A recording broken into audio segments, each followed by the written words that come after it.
नमस्कार दर्शकों, सनातन राही चैनल की गरुड़ पुराण अनुसूची के भाग 13 में आपका स्वागत है। आज हम इस प्रस्तुति में आपको बताएंगे कि घर में अपने मृतक पूर्वजों के चित्र यानी फोटो कहाँ लगाएं और कहाँ ना लगाएं। इस संबंध में लोग बड़ी दुविधा में पड़ जाते हैं, परंतु इस विषय में हमारे धर्मशास्त्र क्या कहते हैं? मृतक परिजनों के चित्र हमें घर में लगाने चाहिए या नहीं? अगर लगाना चाहिए तो कहाँ लगाना उचित रहेगा और गलत स्थान पर चित्र लगाने से क्या क्या हानि हो सकती है, यह सब आप इस वीडियो के माध्यम से जानेंगे। कृपया वीडियो को अंत तक देखें व चैनल को सब्सक्राइब अवश्य करें। अधिक समय न लेते हुए प्रस्तुति आरंभ करते हैं।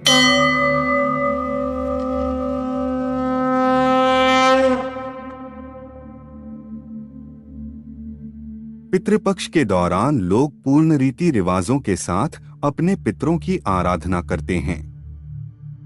हालांकि कई बार जाने अनजाने में हम ऐसी गलतियां कर बैठते हैं जिनसे हमें लाभ की जगह हानि भोगनी पड़ती है। कई बार आपने देखा होगा कि लोग अपने पूर्वजों के स्वर्गवासी होने के बाद उनके चित्र घर में लगा देते हैं। लेकिन क्या आप जानते हैं कि इन चित्रों को कहां और कैसे लगाएं? इसका भी बड़ा महत्व होता है। अनुचित स्थान पर लगाए गए चित्र हमेशा हानि देते हैं। मृतकों के चित्र लोग कई बार भगवान या देवी देवताओं के चित्रों के साथ लगा देते हैं, जबकि ऐसा करना बिल्कुल गलत है। इससे आपको लाभ की जगह हानि ही होगी। देवी या देवता पितरों से बढ़कर होते हैं और ऐसा करना देवदोष माना जाता है। मृत लोगों के चित्र घर के मध्य भाग में नहीं लगाने चाहिए। इससे आपका मान सम्मान कम होता है। इसके अतिरिक्त पश्चिम या दक्षिण की दीवारों पर लगाने से भी बचना चाहिए। इससे धन संपत्ति की हानि होती है। पितरों के चित्र घर में एक से अधिक स्थानों पर नहीं लगाने चाहिए। ऐसा करने से घर में तनाव की स्थिति उत्पन्न होती है। इसके अतिरिक्त पितरों के चित्र का लटकना या झूलना भी सही नहीं माना जाता। मृत लोगों के चित्र जीवित व्यक्तियों के साथ कभी नहीं लगानी चाहिए। इससे स्वभाव में नकारात्मकता का भाव फैलता है। पूर्वजों के चित्रों को घर के शयन कक्ष या रसोई में भी नहीं लगाने चाहिए। इससे पूर्वजों का अपमान होता है और घर में हमेशा अशांति छाई रहती है। अब प्रश्न यह उठता है कि मृत परिजनों के चित्रों को हम कहां लगाएं? कुछ वास्तुशास्त्रियों के अनुसार यदि घर में पूजा पाठ का स्थान ईशान कोण यानी उत्तर पूर्व में है तो पितरों के चित्र को पूर्व में लगा सकते हैं। वही यदि पूजा स्थल पूर्व दिशा में हो तो चित्र ईशान कोण में लगा सकते हैं। यदि पूजा घर से भिन्न किसी कमरे में पूर्वजों की तस्वीर लगा रहे हैं तो उत्तर दिशा की दीवार पर लगाएं, जिससे कि पूर्वजों का चेहरा दक्षिण की ओर रहे। यह इनके लिए सर्वोत्तम स्थान है। घर के किसी एक ही स्थान पर पूर्वजों की तस्वीर लगाएं। वह स्थान ऐसा होना चाहिए जो दिशा दोष से मुक्त हो। जब भी चित्र लगाएं तो चित्र के नीचे किसी लकड़ी के गत्ते का उपयोग करना चाहिए, जिससे चित्र लटका या झूलता हुआ दिखाई ना दे।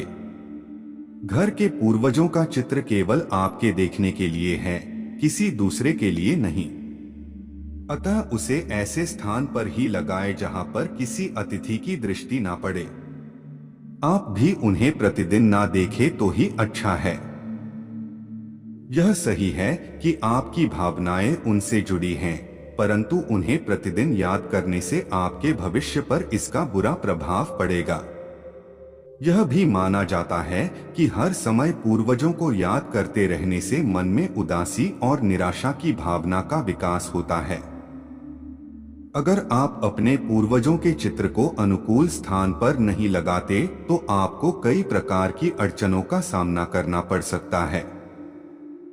जैसे मानसिक अवसाद, व्यापार में नुकसान, परिश्रम के अनुसार फल न मिलना, विवाह या वैवाहिक जीवन में समस्याएं, या संक्षिप्त में कहें तो जीवन के हर क्षेत्र में व्यक्ति और उसके परिवार को बाधाओं का सामना करना पड़ता है। पितृ दोष होने पर अनुकूल ग्रहों की स्थिति, गोचर दशाएं ठीक होने पर भी शुभ फल नहीं मिल पाते। कितनी भी पूजा पाठ, देवी देवताओं की अर्चना की जाए, किंतु उसका भी उसे शुभ फल नहीं मिल पाता। माना जाता है कि हमारे ऊपर मुख्य रूप से 5 ऋण होते हैं: मातृ ऋण, पितृ ऋण, मनुष्य ऋण, देव ऋण और ऋषि ऋण। यह ऋण न चुकाने पर हमें निश्चित रूप से श्राप मिलता है। पितृ ऋणों व दोषों की संपूर्ण जानकारी और इनके उपायों के लिए आप हमारी यह वीडियो देख सकते हैं।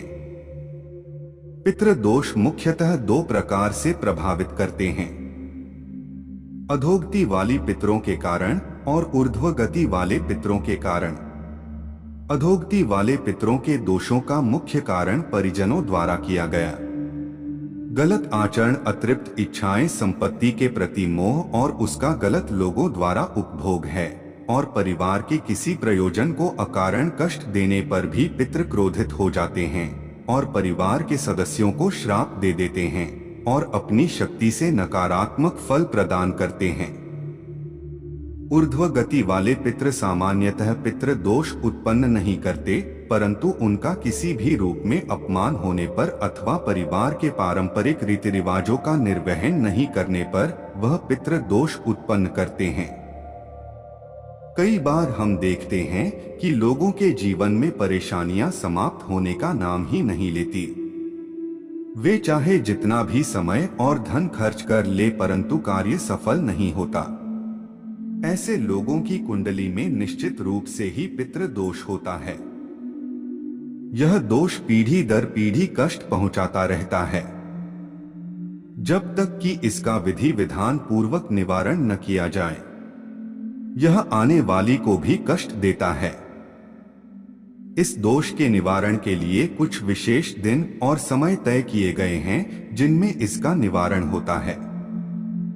श्राद्ध पक्ष यही अवसर है जब पितृ दोष से मुक्ति पाई जा सकती है। इस दोष के निवारण के लिए शास्त्रों में नारायण बलि और नाथ बलि का विधान बताया गया है। अगर आप चाहते हैं कि हम नारायण बलि और नाग बलि इन 2 विधानों पर संक्षिप्त वीडियो बनाएं तो अभी कमेंट करें। आज के लिए केवल इतना ही। हम आशा करते हैं कि हमारी आज की प्रस्तुति आपको पसंद आई होगी। अपने विचार हम सभी के समक्ष अभिव्यक्त करने के लिए कमेंट करें, वीडियो को शेयर करें, वह चैनल को सब्सक्राइब करें। जल्द ही मुलाकात होगी ऐसी ही एक और ज्ञानवर्धक वीडियो के साथ। तब तक के लिए जय श्री कृष्णा।